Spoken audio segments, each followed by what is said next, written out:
right. Well, happy Friday, everyone, and welcome back to another weekly update, the Future Focus weekly update. I will continue doing these, just hitting on some of the biggest headlines and topics at the intersection of business, tech, and human experience. And first of all, let me give a shout out and thanks to all of you who are sending them along. I really do appreciate the emails and messages, just kind of saying, hey, what do you think about this? It does help keep things, one, at the top of my mind, but also help me tailor and personalize this to what everyone who's listening to this is actually most interested in versus just what's in my head.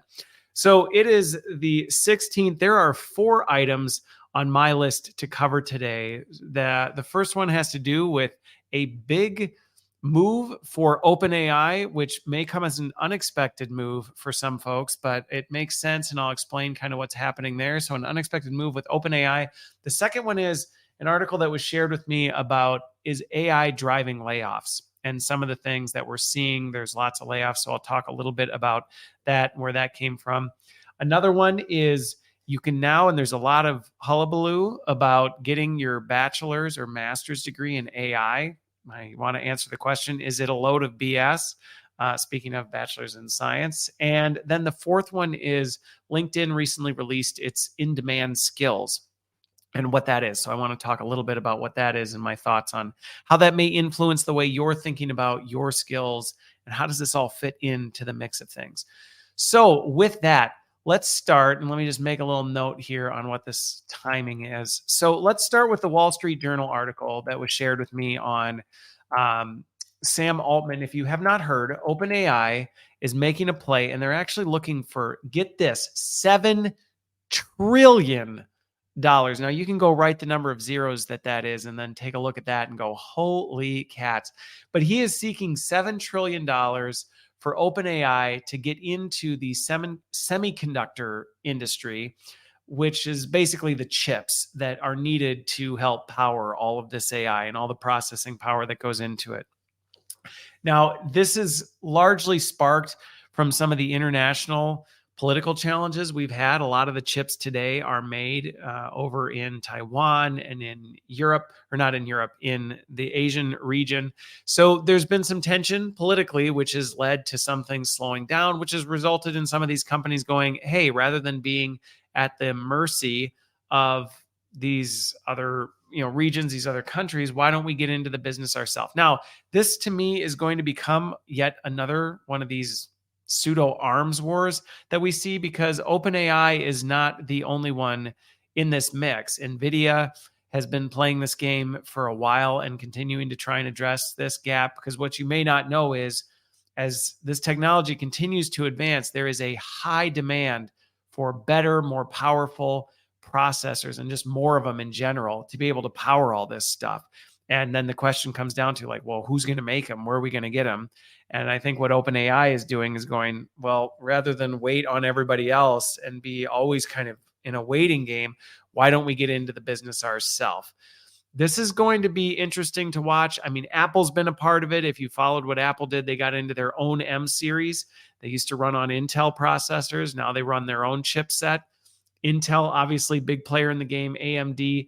It's going to be interesting to see what happens with this. But I think, it's one of the things that I will just say, it is creating a ceiling for AI advancement. So the lack of supply for chipsets and the ability to continue innovating on these things.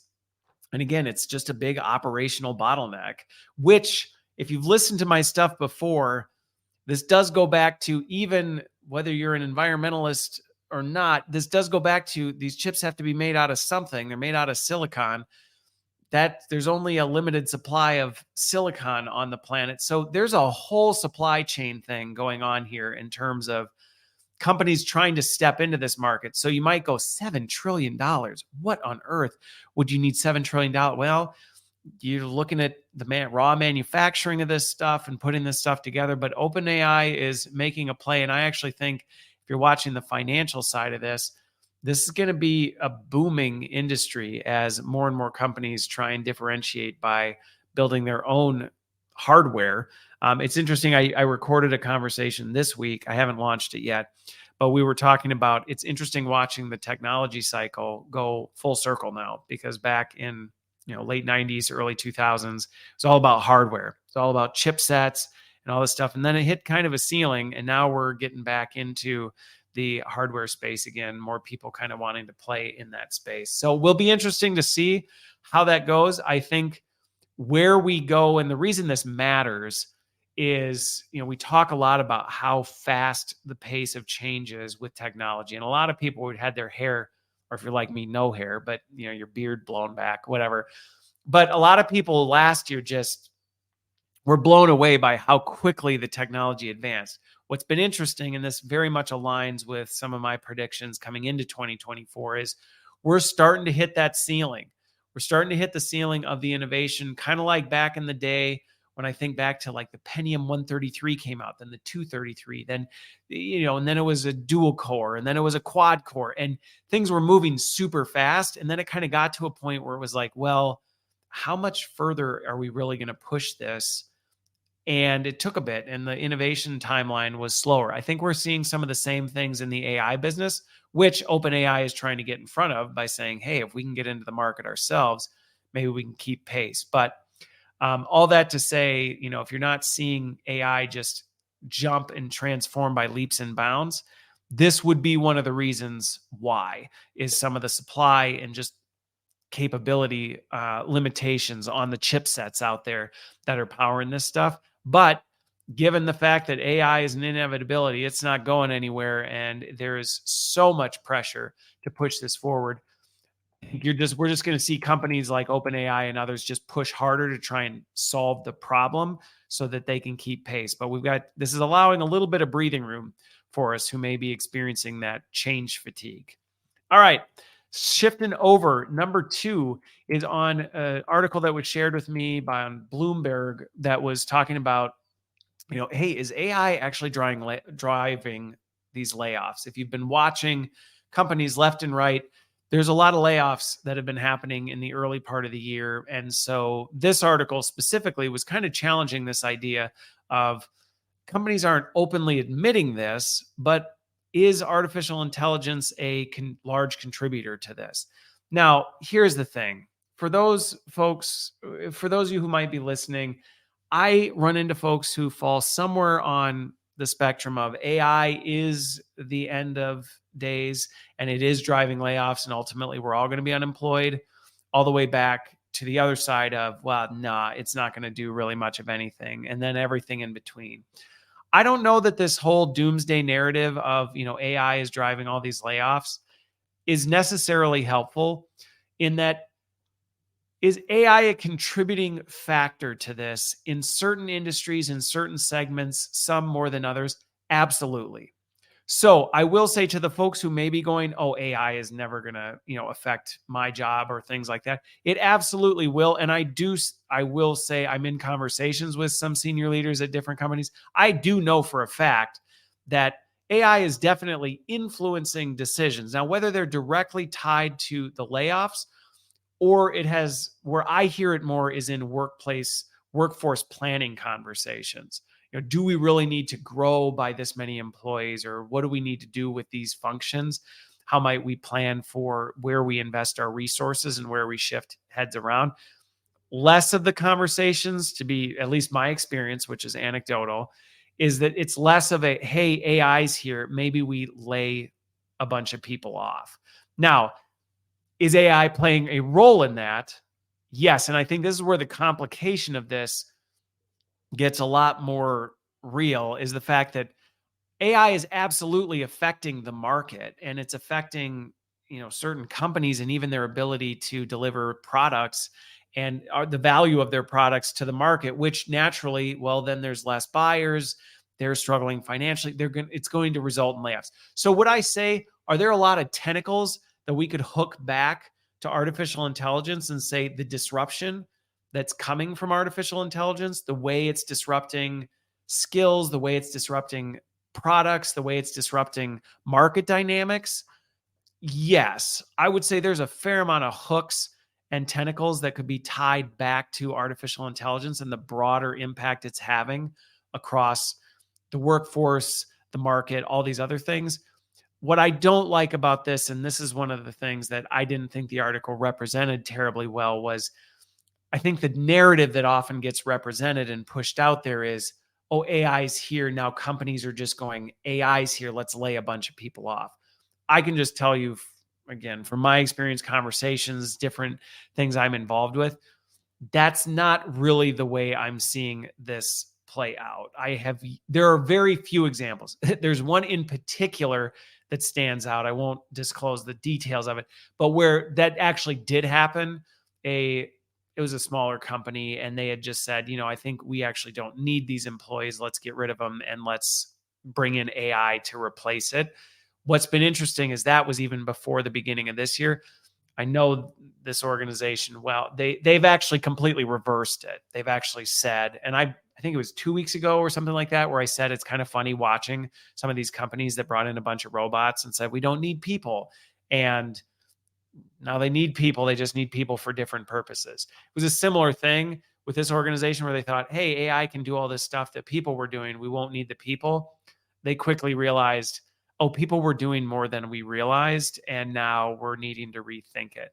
So all that said, I think the one thing that's relatively new about this, if you have worked around blue collar industries, have been involved in blue collar stuff, this isn't new for anybody. I know this is hitting knowledge workers like a ton of bricks right now. Like, oh my goodness, what about the machines? Are they going to completely do away with me?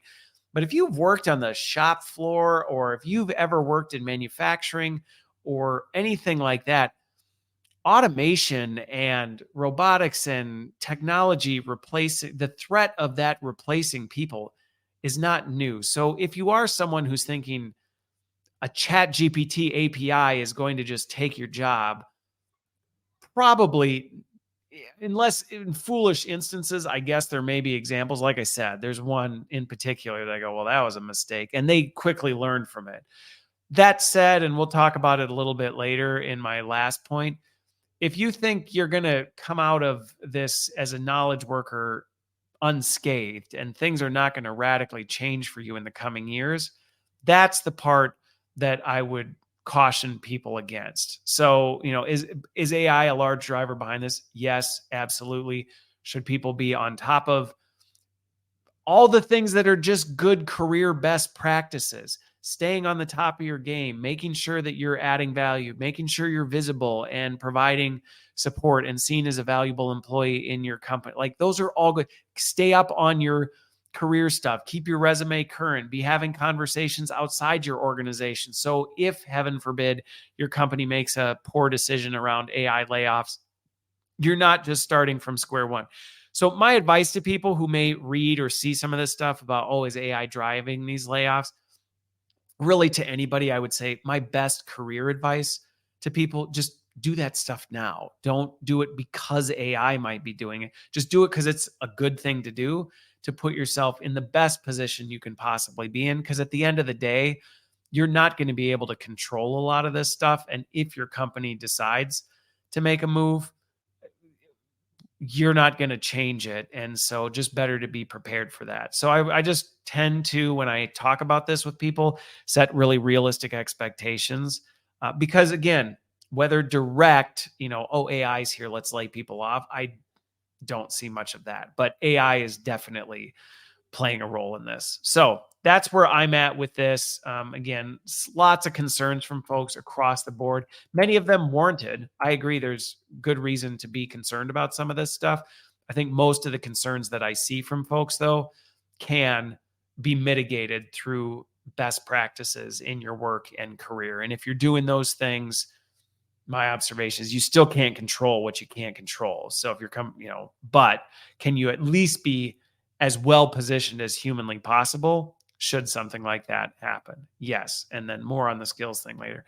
All right. So this one kind of, somebody sent this to me. I thought it was kind of interesting. So now there's this big boom for higher education universities to get into, let's create degree programs for artificial intelligence. And I looked into some of these programs, looked at what they offered, what the degree program was structured like. And honestly, a lot of them are specific to learning about machine learning, the different algorithms, data analytics, advanced robots. which is in the AI age, I think it's going to be important that we have people who have those skills. The reason I sigh and kind of rolled my eyes a little bit when I saw this was I'm concerned, and this is my concern to those of you who may be seeing this and thinking about, or is if you're like me and a parent and you're hearing this stuff and going, oh, so should I get my kid? Should I be grooming them or pushing them towards a degree program in artificial intelligence? I would back the truck up if that's where your head's at. To be completely honest, I would back the truck up in this. It's kind of similar to what I remember in, again, the late 90s, early 2000s, where it was like everybody needed to go get certification or be able to code HTML or be able to write JavaScript. Everybody needs to get into a coding program. Then as coding came up, everybody needs to be a coder. Every student needs to be building their coding skills, and every student needs to dive deep into, and every single one of these things ends up getting disrupted. So if you look at like the HTML stuff, it was like everybody needs to know how to build web pages from scratch and write HTML code. Oh, well, wait. And then came along things like Squarespace and Wix and these other point click features where you didn't really need, the average person did not need to know how to do this. Same with coding. Oh, everybody needs to know Python and be able to code and be able to do all this stuff. Oh, well, now AI can write a lot of code. And, if you know a lot of even just graphical user interfaces for coding anymore. It's been simplified. And so my caution to people is not to say, hey, if you are someone or you are coaching or you have kids who really have a passion for the highly technical stuff and they want to understand the advanced capabilities of this, okay, sure. Some of the programs look really interesting. I think we're going to definitely need people to go into those fields.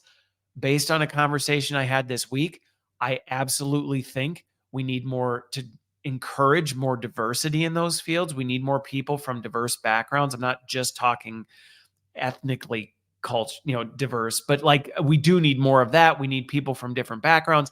We need more of that. So I absolutely could we drive to have more diversity in these highly technical specialized programs to help address some of the bias in these systems and just getting different perspectives. Absolutely. Absolutely. So don't get me wrong that I think, advanced degree programs in artificial intelligence is a waste of time. No, but as I was reading some of the articles on this, it felt very similar to some of the stuff I've seen on repeat. I just think of the ecclesiastical wisdom of like, we go in cycles. We think, oh, this is all brand new. And it's like, nothing's new under the sun. And so this really had a lot of flavor, smelled, tasted, and sounded just like what I've seen, even in my limited lifetime of this stuff on repeat, where it was like, oh, everybody's going to need to go out and everybody should enroll in a Bachelor of Science in artificial intelligence. And I just think back to when the internet started bubbling up. The part that made me chuckle about this is, can you imagine if you went and got a bachelor's degree in internet? It's just one of those things where it's like, what? I don't think, and this will tie to my fourth point, I don't think we're fully there yet in appreciating the fact that artificial intelligence is going to become ubiquitous like the internet, where it is everywhere. It already is now. It's not like it will get there. It already is today. And it's only going to become more prevalent, more in the water we drink and the air we breathe. So instead of just trying to shoehorn everybody into this, like go into this field, this specific niche, I just feel like that's a mistake because I know plenty of people who absolutely, well, actually, every person I know is going to need to be comfortable, familiar with, and know how to work with artificial intelligence. Bottom line, 2024 and beyond, every single person is going to need to have some degree of acumen and comfort in working with artificial intelligence.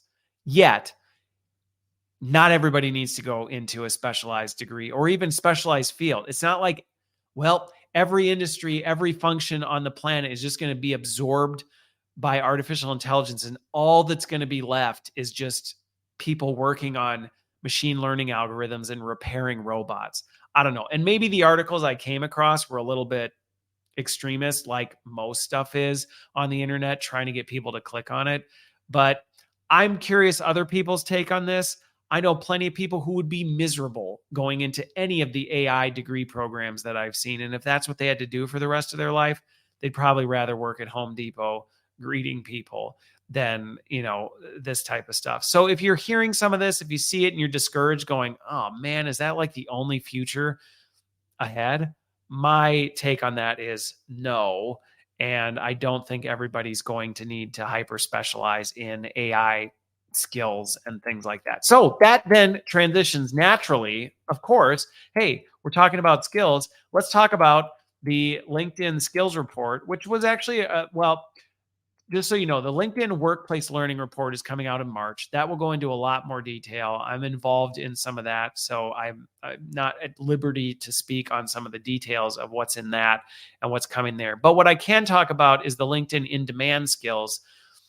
It was like I don't know if it was a report or a survey or something was done around the in-demand skills. What was really interesting about this, contrasting my last point about these rise in degree programs and artificial intelligence, is when you look at the in-demand skills, none of them had any sort of technical proficiency. None of them did. Not a single. The list was communication, customer service, leadership, management, I guess analytics, I'll give it that, teamwork, problem solving, and the number one key skill was adaptability. While all of these have technical intersections, not a single one of the most in-demand skills in organizations had anything to do with machine learning, computer program, computer algorithms, building robot. Not a single one. So I say this to the people who out there who may not necessarily be super technical and love all the technology, but go, does this mean that like my future is beholden to just either going into that or living on the street? No. And I think the in-demand skills thing, if anything, for me, just gave more validation to the point that, hey, we are still going to have a ton of diversity in work and jobs and fields and things that people can go into based on where they're uniquely gifted, what they really love doing. There's going to be a ton of this stuff. It's just the things that you're going to do to differentiate yourself aren't going to be those technical proficiencies. I actually, looking through the curriculums, and maybe I spend way too much time on this, but looking through the curriculums of some of these the BS AI programs, not really. But as I looked through the curriculum of some of these, I was actually concerned that I went, you know what? I actually feel like higher education is actually missing it in terms of what the companies are saying. This is what we desperately need from people. They're like, oh, you're going to be doing more with artificial intelligence? Great. Let's spin up a bunch of new degree programs that are highly technically focused on things. There are legitimately classes that I looked in some of these curriculums that I went, well, that's going to be obsolete in 2 years from now. By the time the person finishes the degree program, it's going to be obsolete. And there was nothing in these curriculums that tied to any of these in-demand skills. I did not see anything in the AI program about advanced business communication, how to influence without authority, to things like that, where you're like, those are going to be the skills that, yeah, are there going to be people who need to know the technical stuff? Yes, but what's going to differentiate them is not their hyper technical skills, or it's going to be a lot more difficult to differentiate with that. So that's good news for other folks who may go, I don't really care about the technology. I love communications, or I love project management, or I love whatever it is, creative stuff. Great, fantastic. That diversity, based on everything I'm seeing and reading, is still absolutely going to exist in 2024 and beyond. If anything, might the flavors look a little bit different?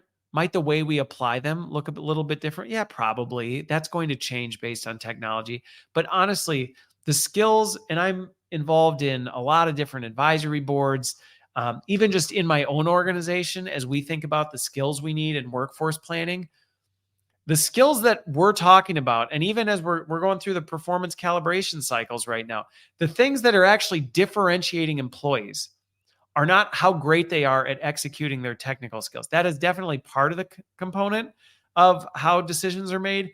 but really their ability to lead well, their ability to communicate well, their ability to solve problems independently and come up with creative solutions. That's the stuff that is differentiating people. And that's across the board. Like nobody's like, we don't care about marketing anymore because all we care about is our IT team. No, they're actually going, who in marketing, we still need it. It's still critical, but who in marketing is doing the marketing stuff well? Yes. And is adapting and adopting AI to help them with that. Yeah, that's important. And it is good. And we need people who do that. But it really has more to do with, but how are they engaging with the other people? How are they working through some of these challenges? And again, going back to why I said before, everyone is going to need, regardless of your field or industry, everyone's going to need to adapt and adopt AI. Is the folks that don't, and these are just conversations that I have with people from across the board. The people who aren't adopting AI, this goes back to kind of like, is AI driving layoffs? Not necessarily, but is it connected to it? The people who aren't adopting and adapting to AI are going to start feeling the pressure, because what's happening is the consequence of that is they're just not operating as efficiently or as effectively as their peers who are adapting to it. And so as a result, it's showing up in performance and just the way they work. They're so nose down in the details because they're not allowing AI to take care of that. Their counterpart who has figured out how to let AI do some of that work and is focusing more on the interpersonal parts, they're standing out. And so I think this goes back to this point of, you're not going to lose your job to artificial intelligence. You are not going to be obligated to change your career to go into deep learning or robotic, whatever. You're not going to have to do that, but you are going to have to get comfortable with this stuff, or the people who do will be a threat to you. And so with that, I hope that's that may discourage some of you, but hopefully that's an encouragement to others of you who are like, I really love what I do. Am I going to have to change careers because of where AI is going? My wisdom would say, no, you're not. Are you going to have to get comfortable with doing things differently? Absolutely, yes, but that's not new. That's neither new or a bad thing. So going back to something I said before, if you're doing all the career skills and all the things you should be doing for your career, I think you have very little to worry about, even though the world we're going to see in 2024 and 25 and 26 is going to look radically different than the world we saw in 2020, 21, 22, things like that. So that's where I'm at. That is the end of this week's update. I hope you found it helpful, and hopefully it keeps you on top of things. Again, I'm going to make the plug to encourage you to send things my way that you come across. I love engaging with the feedback and just the comments from folks. And if you have thoughts or you disagree with me, I'm okay with that too. I love hearing people with dissenting opinions, but I'd love to hear why. Rather, if you do disagree with me, don't just send me a thing and say your point of view is stupid or I don't think you're right. I actually would love to hear why. What about it do you disagree with? What are you seeing? What different observations are you making? Because I recognize my vantage point is limited, and there are things I'm not necessarily seeing with 100% clarity. And I love when others bring that to light for me. So with that, I hope you have a wonderful Friday, a wonderful rest of your week, whatever you're doing, and a great weekend. We will see you on the other side.